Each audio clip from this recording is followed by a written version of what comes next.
Welcome to my journey, a story of struggle, strength, and finding myself again. This is about breaking free from the bottle and building a life worth living.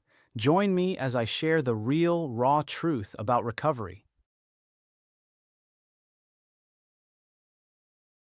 Hello there. I'm Oscar and I am an alcoholic. And this is my video about my road to recovery. I'm on day 14 right now. So at this point, I'm able to think a little clearer and talk a little bit more honestly about what these last 2 weeks have been for me. I didn't start recording on day one because it was survival mode that day. But yeah, I just want to start working on some videos here to document for myself, and then maybe if somebody else gets anything out of it, that is great too. Why am I recording this? Obviously, part of it, I've been documenting a lot of audio, either on my phone with the audio app, recording app, or a wearable that I have that I put on my pocket or something. And I'll take the transcript of each of the meetings or with my sponsor, and I'll copy and paste them into ChatGPT, and it gives me a really good breakdown summary of things that to keep in mind, things that I might have said or that are important that someone else has said. And so, yeah, I've been listening to a lot of meetings and podcasts, people sharing, and I've been learning a lot, and also it's been helping me quite a bit. Like I said, I have 14 days of sobriety right now, and I'm excited for the rest of the journey. But yeah, so it started 2 weeks ago is when I decided to essentially stop drinking. I had a instance where I needed to basically turn my life around, and I went to an AA meeting nearby, luckily right down the street from my house, and they do tons of meetings, different groups, about seven different groups a day meet there. And I've been just going pretty much about at least two times, if not three times a day there. And each time I've learned something new. I've met new people. It's been a really great community that I've been able to become part of. And I wanted to talk about this while it feels raw and honest right now, because at this point I have not mastered anything. I'm no expert when it comes to alcohol and Alcoholics Anonymous. I'm just documenting my journey through this process. One, I want to do it because I don't want to forget where I actually began at, and then hopefully, like I said, someone can get something out of this and answer any questions that they might have throughout. So starting with day 1 and 2, it wasn't so much inspirational. It was more of like a crash and burn kind of thing when I decided that I needed to go get help. And there was a lot of brain fog, they call it. I had withdrawals the following day. I had to go to the ER. I tried to tough through it, but I was throwing up every 30 minutes for a couple hours straight, and it just got so bad that I got to go to the ER, and they filled me up with 2 bags to hydrate me of IV fluid, and some more an IV for withdrawals and nausea. So a few hours after that, I was feeling a lot better. But the withdrawal, I was feeling a lot of shame, a lot of fear, obviously physical discomfort. My mind and my body were just completely off. I wasn't really thinking clearly. I was in survival mode, if you want to call it that. And even just the simple things felt hard to do sometimes. And I just wanted to, I just wanted to stop. And I wanted some peace back in my life and my health. Like I said, I went to the ER, and that luckily helped fight the sickness of withdrawals. So if you are quitting cold turkey, be careful with that.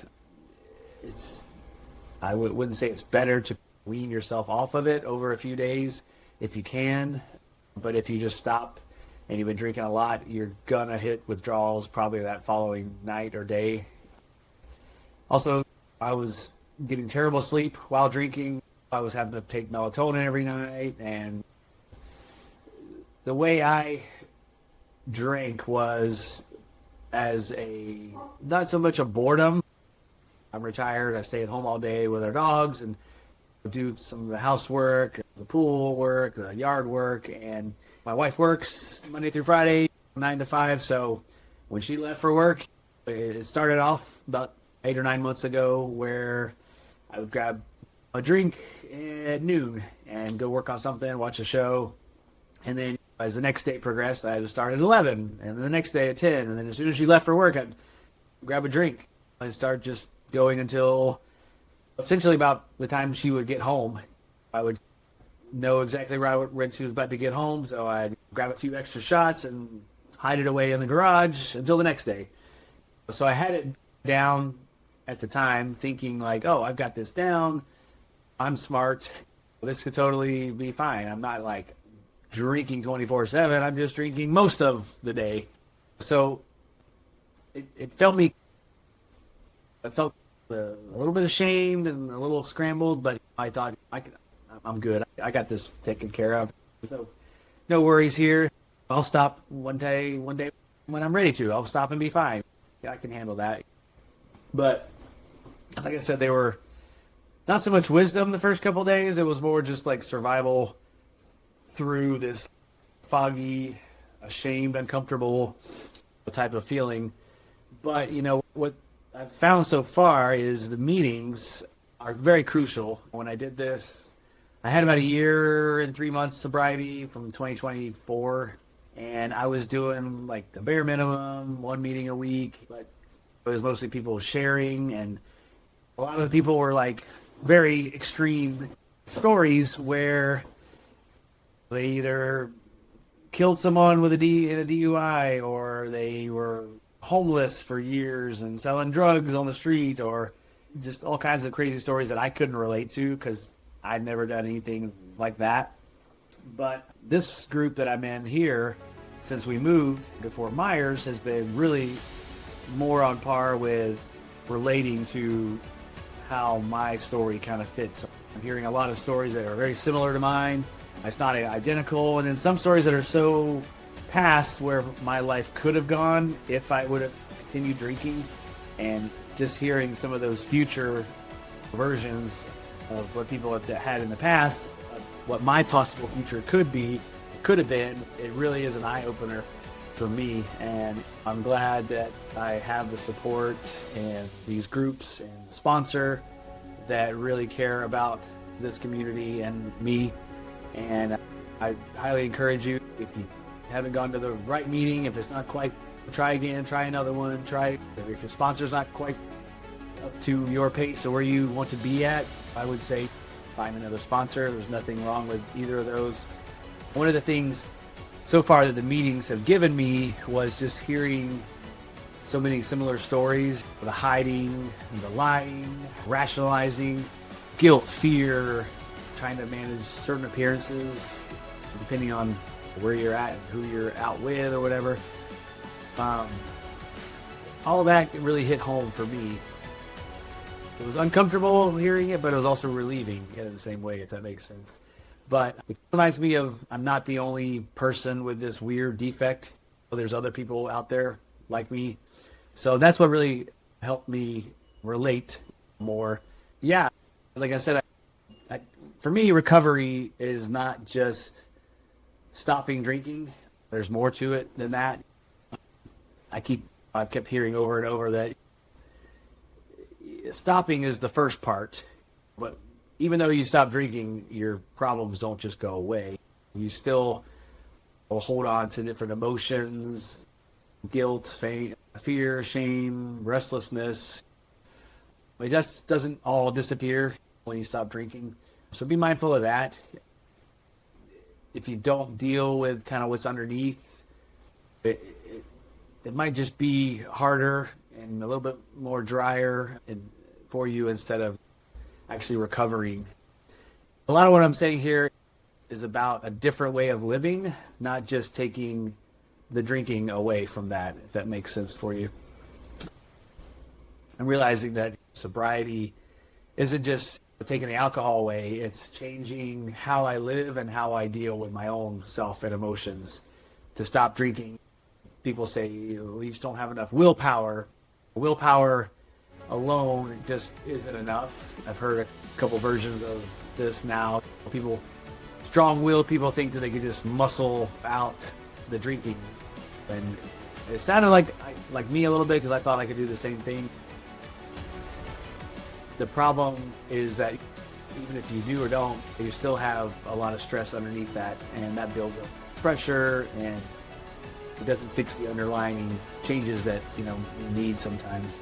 It can't just be like I'm done, never again, because inevitably you'll end up going back to the same patterns and then picking up a drink, and that's where it all starts. That first drink, I started to understand that my willpower isn't quite the solution here.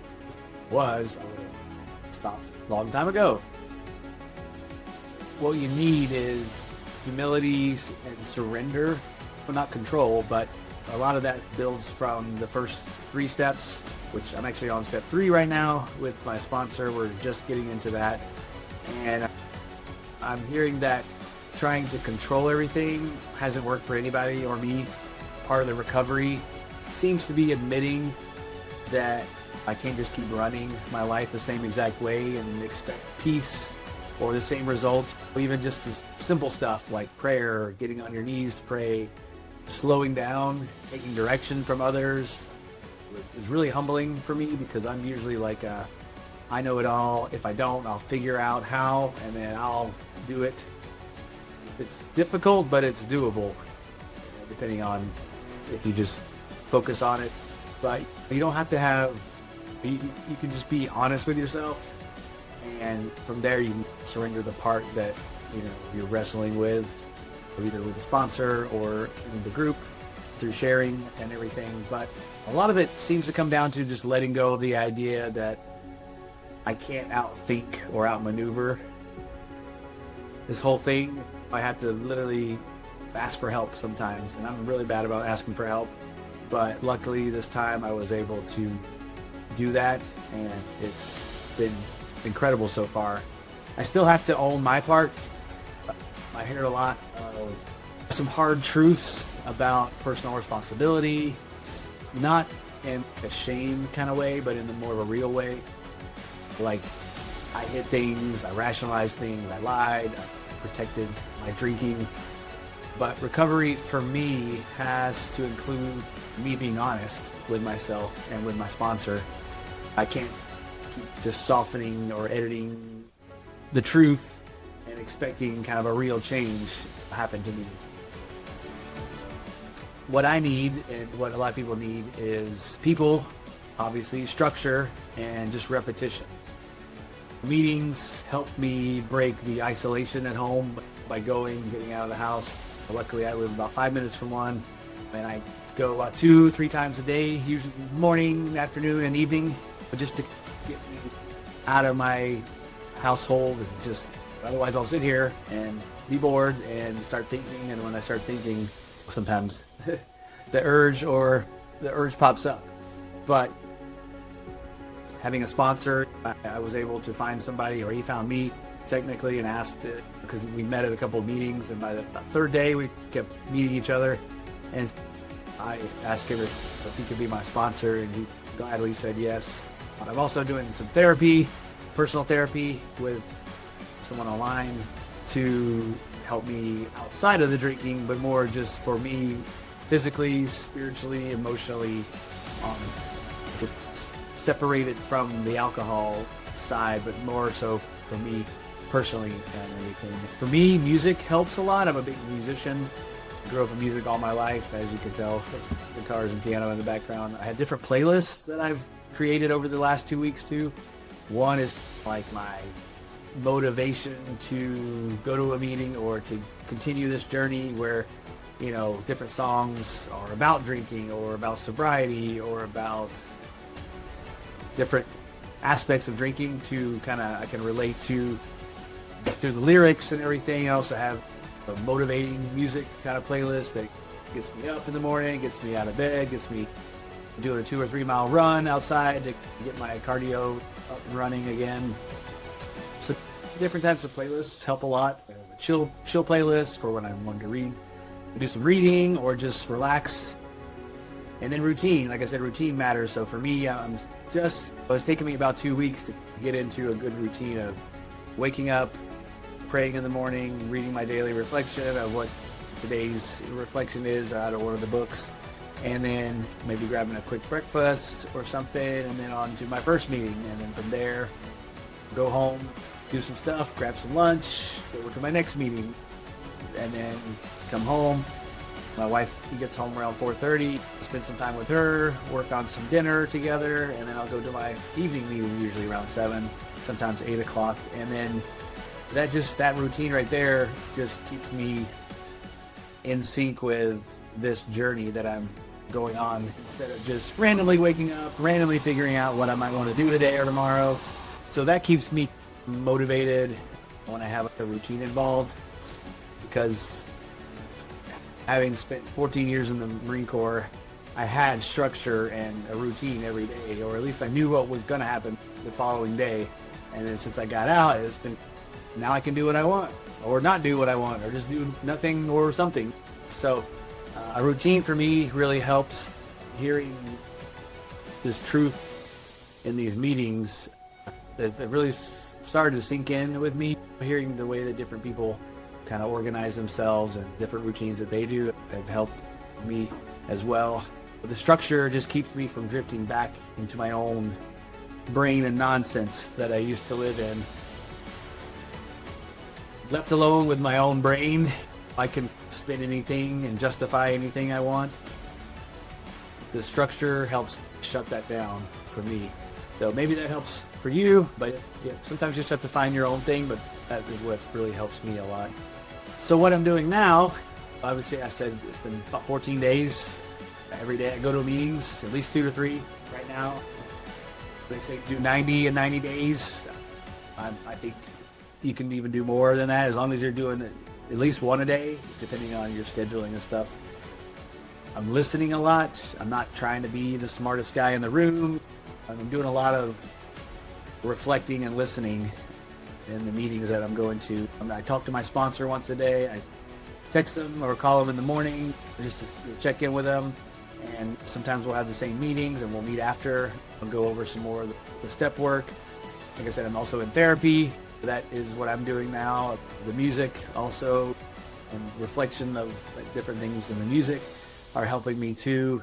I used to just listen to the drums and guitar and piano and stuff, and now my brain's thinking differently now and hearing the words and the lyrics and what the meaning behind those are.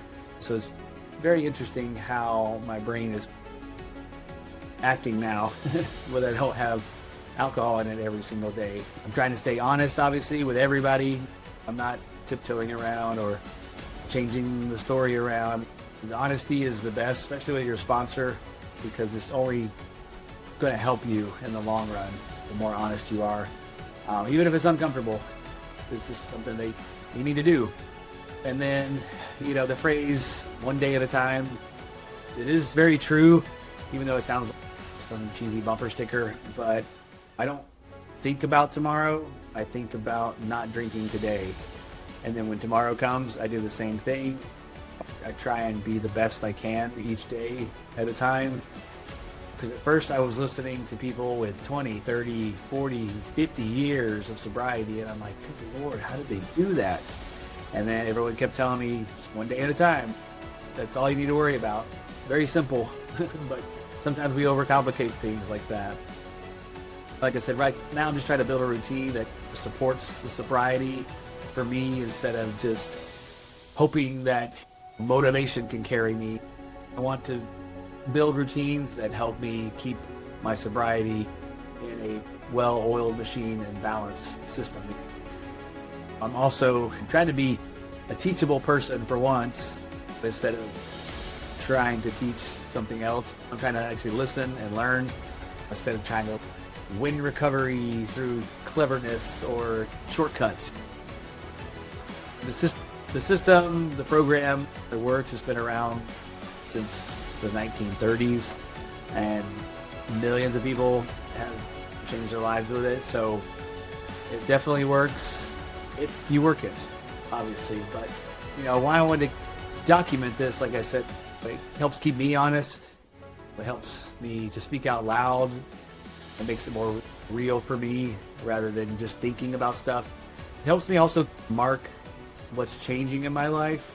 If that helps somebody else down the road, or if I can look back on it when I'm struggling maybe. Like something that can help mark what is changing in my life. If it helps somebody else, like I said, then that is even better. But for now, this is part of my therapy. I also want to share it with others.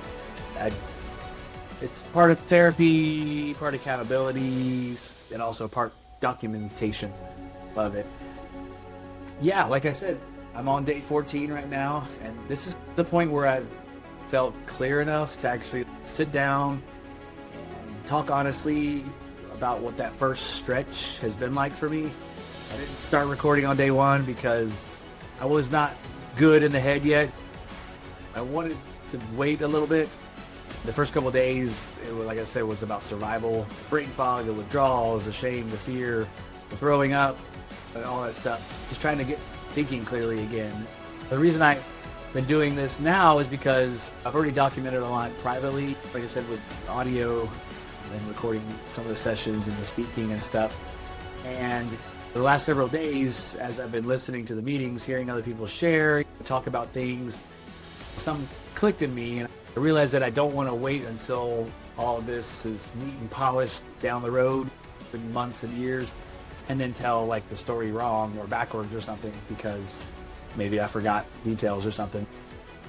I want to document this journey as it's happening, while it still feels honest and raw, if that makes sense. I'm not doing this because I figured out sobriety. I definitely haven't. I'm still working on it. I don't think anybody's figured out sobriety ever. It's always day by day and a work in progress. I'm doing this because I know how easy it is for the mind to like rewrite stuff later on down the road, but I want to capture it in the moment, if that helps. But the truth is, day 1 and 2 felt like just a crash more than anything, more than a fresh start. My body was off, my mind was off, I was foggy, uncomfortable, emotionally I was all over the place too. I mean, I wasn't really trusting myself too much. Even some things felt harder than they should. I wasn't sitting there having deep insights or anything. I was just trying to stabilize myself. But one of the biggest things that I've already learned that's helped me is the meetings, obviously, and hearing other people talk, because I started hearing people say things that just sounded really familiar to me, like hiding and lying and rationalizing, guilt and fear, and trying to put on these different faces and trying to control everything, or even thinking that I could willpower my way through this later on when I wanted to. But it's weird because hearing that kind of stings a lot, because it stings, but it also relieves me in a way too, because it reminds me that I'm not the only person. I am a broken type of person, but I'm not the only broken person. We're all broken in some way, but it makes me be glad to hear that I'm not the only one dealing with some kind of weird defect in my brain or head or body. That I'm not the only one. But another thing that keeps hitting me is the idea that recovery is not just about stopping drinking. Stopping is part of it. It's the very most important part, obviously, but it's not the whole thing, because like once the alcohol is gone, the emotions are still inside of you. That restlessness is still there, the guilt is still there, the fear, the habits and thinking are all still there. Starting to kind of understand that sobriety isn't just removing the alcohol, it's learning to live a different way and how to deal with life also. I'm hearing over and over that willpower by itself isn't enough, and that one kind of hits my ego a little bit, because I like to think that I could outsmart or muscle my way through anything, but if the willpower worked and I could outsmart this disease, then I wouldn't be here trying to rebuild it like I am now. Life's going to keep happening. Stress is going to keep happening. The fear, boredom, the relationship, tension, the shame, everything is going to keep happening. But if I don't deal with what's underneath, then I guess I'm just trying to hold my breath forever and maybe call that recovery, which doesn't work. But another thing I'm wrestling with is the control part too, where I'm seeing how much in my life I still try to run and operate with self-will and self-management, self-protection, self-justification. And a lot of what I'm hearing now is that the recovery involves humility, admitting that I can't keep doing it my way and expect peace and for it to work. It's not always comfortable for me, but I can already tell that surrender is going to be part of it, whether I like it or not. And I'm fine with that. But I'm hearing a lot about personal responsibility. I know that applies to me. I hid things, I rationalized things, I lied, I protected my drinking, managed my different appearances. But I just want to be truthful, because I don't think real recovery happens unless you're honest with yourself. Right now, I'm trying to do like practical things first. So meetings, my sponsor once a day, if not more, therapy, reflection, music, my structure. I try not to isolate myself like I used to, and try not to trust everything that just pops into my head sometimes. Trying to be teachable instead of trying to outsmart this whole process. Honestly, that's another reason I wanted to document this, was because saying it out loud makes it more real to me. It helps me keep my story in line and on track with what's changing. And maybe down the line, it can help somebody also. But right now, it's mainly helping me stay honest with myself. So that's where I'm at day 14. I'm not fixed. I'm not finished. I'm not even close. I'm not pretending that I've got this thing mastered. I'm finally cleared up to start talking about what the beginning actually looked like for me and what I've already been learning from it. That's where I'm at right now.